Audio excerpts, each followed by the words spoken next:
புரட்சி தமிழர் எழுச்சி பயணம் புயலா உருவாச்சே.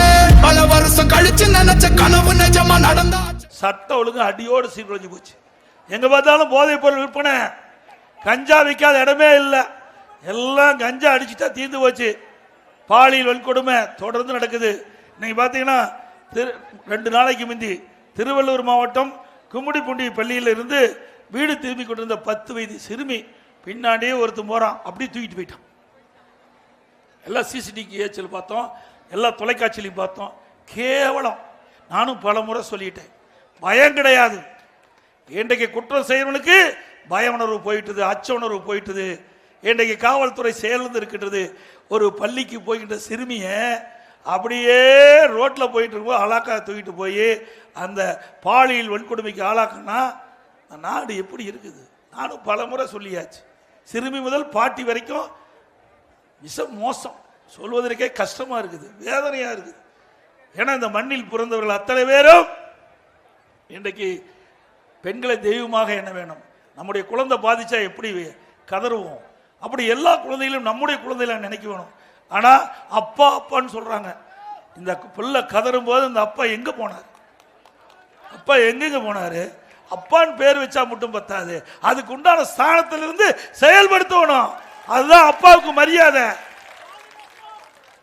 அவன் இன்றைக்கு சிறுமி இப்படி பாலியல் வன்கொடுமைப்பட்ட அந்த கொடூரனை இதுவரை கண்டுபிடிக்க முடியல. இப்படிப்பட்ட அரசாங்கம் தேவைங்களா? நல்லா சத்தமா சொல்லுங்க. ஸ்டாலின் காதே.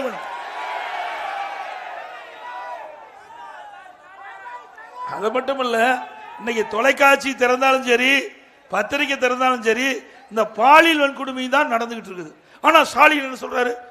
எடப்பாடி பழனிசாமி வேண்டும்னே ஏதோ பேசுறாரு, வாய்க்கு வந்ததெல்லாம் பேசுறாருன்னு.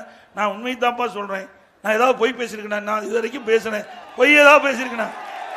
ஸ்டாலின் அவர்களே, எங்களுக்கு ஆட்சி அதிகாரம் முக்கிய, மக்கள் மனதில் எங்களுடைய கொள்கை நிலைத்து இருக்க வேணும்.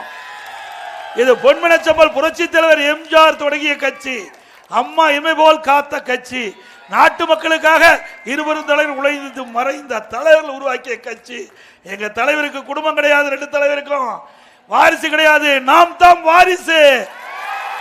உங்களை போல் குடும்ப உறுப்பினர்களுக்கு பதவி கிடைக்க வேண்டும் என்பதெல்லாம் அண்ணா திமுகவுக்கு அல்ல. எங்களுடைய தலைவர்கள் எங்களுக்கு வழிகாட்டி விட்டு சென்றிருக்கின்றார்கள். அவர்கள் உருவாக்கிய இந்த கட்சி நல்ல ஆட்சி கொடுக்க வேண்டும் என்பது, அந்த ஆட்சியை நிச்சயம் உங்களுக்கு மீண்டும் தருவோம். எங்களை ஆதரிக்க. தமிழர் எழுச்சி பயணம் புயலா உருவாச்சே. பல வருஷம் கழிச்சு நினைச்ச கனவு நிஜமா நடந்தாச்சு.